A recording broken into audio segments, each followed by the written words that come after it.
Eh bien bonjour à tous, on se retrouve pour la review de Money in the Bank, un show donc qui a eu lieu hier à 1h du matin, un show que j'ai vécu en live puisqu'InfoCatch m'a invité. D'ailleurs merci encore, voilà, merci beaucoup InfoCatch et merci beaucoup à tous ceux qui étaient sur le live et qui m'ont accueilli, voilà, bras ouverts. Merci beaucoup. J'ai pas mal été déçu des décisions qui ont été prises. Voilà, dites-moi ce que vous en pensez dans les commentaires, voilà, si vous avez été déçu ou au contraire si ça vous a plu. En tout cas, voilà, dès le début, on a eu du coup un Money in the Bank ladder match masculin qui était très qualitatif, en tout cas niveau in-ring. Par contre, quand Drew McIntyre a pris la mallette, je sentais, et on sentait tous, voilà, la chose arriver, voilà, la chose qui était du coup le cash-in de Drew McIntyre, du coup plus tard dans la soirée, dans le match de Seth Rollins et de Damien Priest. On verra que ça va arriver et que c'était assez prévisible.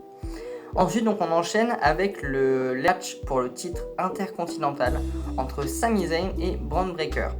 Alors déjà, le match était assez mou dans le sens où on avait eu vraiment un match extrêmement bien, voilà, un match extrêmement qualitatif avec des très beaux spots avant. Et là, du coup, on était un peu sur un rythme plus lent, bon, en soi, ce qui est normal. Du coup, bon, niveau in-ring, c'était ça va, mais sans plus. Et par contre, le résultat, je ne le comprends absolument pas et je ne pense pas être le seul, à savoir que Sami Zayn a conservé donc le titre de champion intercontinental, à ma grande surprise et surtout à ma grande déception. Moi qui pensais dur comme fer que du coup Bron Breakker allait remporter le titre, et bien pas du tout. Et puis en plus il a perdu juste avec un seul elbow kick, donc je trouve ça assez décevant. Voilà, bon, ça ne le décrédibilise pas parce que c'est Bron Breakker et que c'est une machine. Mais franchement, c'est vraiment une bêtise, parce qu'en plus, je ne vois pas sur quoi ils peuvent partir avec Sami Zayn à SummerSlam avec le titre. Autant ou avec Bron Breakker, on aurait pu faire un Bron Breakker Sheamus, pourquoi pas, à SummerSlam, ou alors un Bron Breakker Sheamus Ludwig Kaiser s'il était sorti de blessure. Mais là, Sami Zayn, je vois pas trop les plans, donc bon, j'aime bien Sami Zayn en tant que champion, mais là j'aurais vraiment aimé voir Bron Breakker. Dites-moi ce que vous en pensez dans les commentaires. En tout cas, moi personnellement, ça m'a beaucoup déçu. Ensuite, du coup, prochain match, alors le troisième match, le match pour le titre World Heavyweight entre du coup Damien Priest et Seth Rollins, à savoir que si Seth Rollins perdait, il ne pouvait plus jamais challenger Damien Priest, et si Damien Priest perdait, il était le Judgment Day. Donc, voilà, l'enjeu était là, mais il n'y avait pas énormément de suspense. Pour moi, c'était Damien Priest qui allait conserver, et sans plus. Et surtout, pour moi, il allait y avoir le cash-in de Drew McIntyre et l'intervention soit de CM Punk, soit d'AJ Lee. Et c'est ce qui s'est passé, voilà, intervention de Drew McIntyre qui a voulu cash-in. Voilà, il a intervenu pendant le match, voilà, et du coup, il a participé à une petite partie du match, sauf qu'à un moment, où, quand il avait le dessus, CM Punk est arrivé. Et il l'a fracassé tout simplement avec des chaises, il l'a même étranglé avec un fil. Donc voilà, assez choquant comme scène, assez violent. Et puis il a surtout coûté la mallette Money in the Bank à Drew McIntyre, puisque Damien Priest en a profité pour conserver.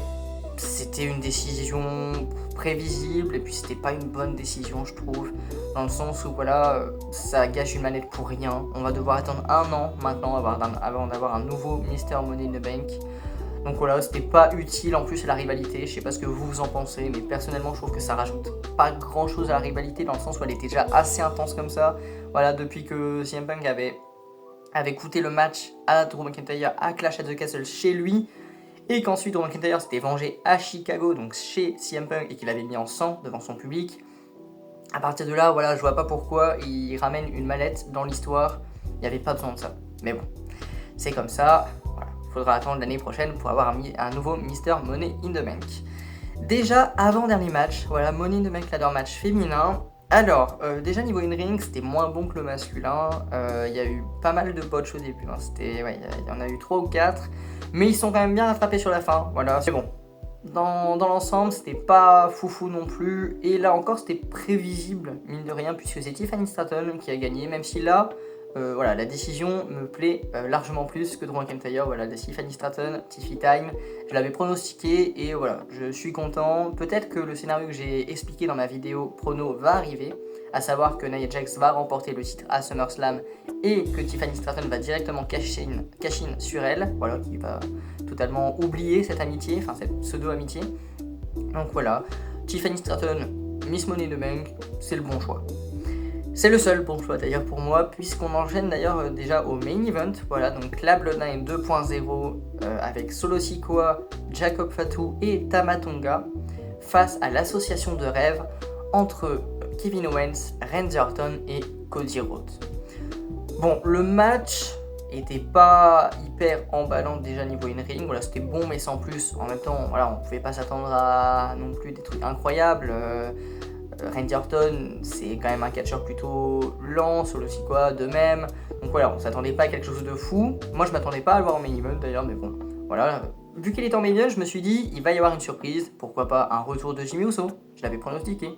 Pourquoi pas un retour de Roman Reigns, même si j'y croyais un peu moins. Ou même un heel turn de Randy Orton, ça pouvait être génial. Et bah rien de tout ça, parce que Solo Sikoa va donner la victoire à la Bloodline 2.0 en faisant le tomber sur Cody Rhodes. Alors je comprends l'idée pour voilà, de consolidifier du coup Solo Sikoa, pardon, et du coup bah, lui permet d'avoir le match qu'il attend donc face à Cody Rhodes à SummerSlam pour le titre. Mais je vois pas pourquoi ils le mettent en main event. Voilà, je vois pas pourquoi ils l'ont mis en main event.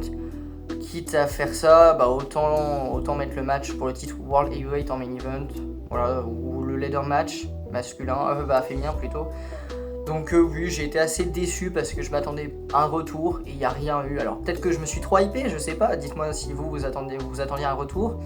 En tout cas, moi j'ai été assez déçu par les résultats dans l'ensemble de ce show. À la partie Tiffany Stratton, pour moi, c'était les mauvais choix qui ont été faits, notamment la mallette qui a été gâchée pour rien pour moi. Ils auraient pu donner la mallette à Andrade, à Carmelo Hayes, quelqu'un qui le méritait largement plus, voilà, même peut-être LA Knight. Voilà, là c'est assez décevant, mais bon, c'est comme ça, hein. On peut pas toujours avoir des shows incroyables comme Backlash.